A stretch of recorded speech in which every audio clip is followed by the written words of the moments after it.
There is something deeply unsettling about Albedo. She might be good at guerrilla warfare, and even more unsettling, she might betray Nazarick eventually. The reason for this is Tabula's obsession with complex character stories. His creations are layered and complex. This is true for Negredo. This will likely be true for Rubedo, and this most certainly is true for Albedo, the weird middle child. She was written to be a traitor, and in the new world this character description became her actual character. And the only thing keeping her subservient is her last-minute love for Momonga. Albedo doesn't like Nazarick. In fact, she hated that Momonga changed his name to Ainz Ooal Gown. For her, the name Momonga is something sacred.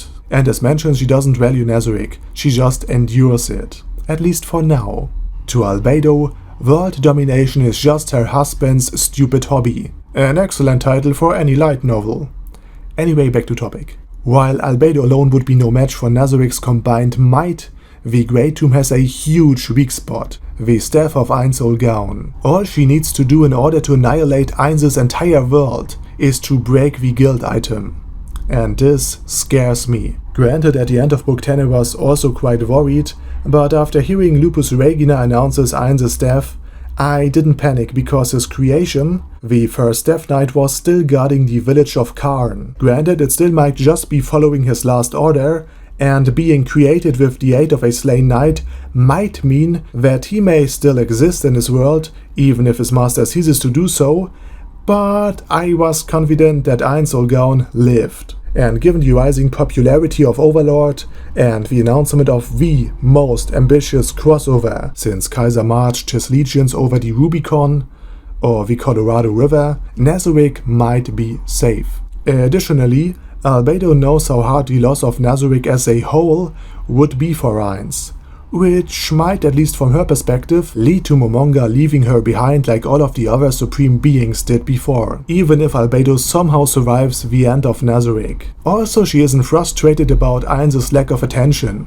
On the contrary, so far she continues to act for the greater good of Nazarick, albeit only out of loyalty to Ainz, and she most likely would never ever attempt to go against the decision of her husband. And in the novels, she also received her first kiss. But as stated in her character description, she now is madly in love. And this madness might manifest in a deed she will later regret. Her desire to protect Ainz might be her own undoing, as well as spell the end of the Sorcerer Kingdom, or at the very least, the heart of its power. If Nazarick ceases to exist, dangerous beings like the remaining Dragon Lords could easily pose a significant challenge to the Sorcerer King. The question is, what could compel Albedo to do something so stupid? Well, from Albedo's perspective, the only beings that might oppose Ainz in the future are the other supreme beings and the many NPCs they created. I mean, the only person Ainz ever made is Pandora's Actor, and while Pandora's Actor is awesome, he can't even hope to take on Rubedo and her death squad. So Albedo might destroy Nazarick and even go so far as sacrificing herself in the process, on the off chance another supreme being tries to use the Great Tomb against Ainz Ooal Gown. And most frightening of all, she might destroy Nazarick on the mere chance of it. Imagine if she mistakes the actions of one of the scriptures or Platinum Dragon Lord as a sign that another supreme being returned and has turned hostile.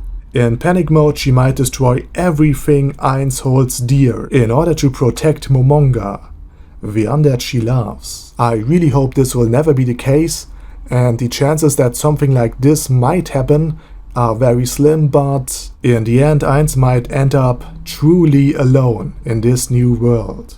On the flip side, we might see Pandora's Actor in action, embodying Ulbert Odle, unleashing his grand catastrophe, before imitating his father and going full touch me on a treasonous NPC. But then again, this is just a far-fetched theory. So please let me know what you believe might occur. So this was it for today. I really hoped you enjoyed this video, and I hope to see you all again soon. Over and out.